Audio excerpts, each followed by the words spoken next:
Hi കൂട്ടുകാരെ, ഇന്ന് എന്താണ് കറി ഉണ്ടാക്കണ്ടേന്ന് വിചാരിച്ചപ്പോൾ നമുക്ക് കിട്ടിയ കഷ്ണങ്ങളെല്ലാം കൂടെ കൂട്ടിയിട്ട് നമ്മളൊരു കറി ഉണ്ടാക്കാമെന്ന് വിചാരിച്ചു.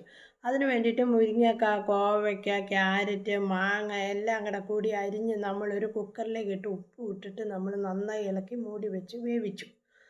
ശേഷം ഒരു പാൻ അടുപ്പിൽ വെച്ച് വെളിച്ചെണ്ണ ഒഴിച്ച് ചൂടായപ്പോൾ നമ്മൾ കടുകിട്ട് പൊട്ടിയ ശേഷം നമ്മൾ വെളുത്തുള്ളി അരിഞ്ഞ് വെച്ചായിരുന്നു. ആ വെളുത്തുള്ളി ഇതിനകത്തേക്ക് ഇട്ടു.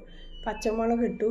അതിന് ശേഷം നമ്മൾ മുളക്, മല്ലി, മഞ്ഞൾ, ഗരം മസാല നമ്മൾ ഇതിനകത്തിട്ട് നന്നായി വഴറ്റിയ ശേഷം നന്നായി ഇച്ചിരി മൂപ്പിക്കുന്ന നന്നായി വഴറ്റി എന്നിട്ട് നമ്മൾ കുക്കറിൽ വേവിച്ച കറി ഇത് ചീനിച്ചട്ടിയിലേക്ക് ഒഴിച്ചിട്ട് നമ്മൾ നന്നായി ഇളക്കി എല്ലാ അരപ്പുകളൊക്കെ നന്നായി ഇളക്കിയിട്ട് നമ്മളൊരു 3-4 മിനിറ്റ് നമ്മളത് അവിടെ ഇരുന്ന് അരപ്പ് പിടിക്കാൻ വേണ്ടിയിട്ട് വേവിച്ചു. പിന്നെ ശേഷം നമ്മളതൊരു വേറൊരു പാത്രത്തിലേക്ക് ഇത് മാറ്റി.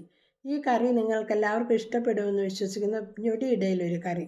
നിങ്ങൾക്ക് ഇഷ്ടപ്പെട്ടാൽ ലൈക്ക് ചെയ്യാനും കമൻറ്റ് ചെയ്യാനും മറക്കരുത്. നിങ്ങളുടെ അഭിപ്രായങ്ങൾ അറിയിക്കുമെന്ന് കരുതുന്നു.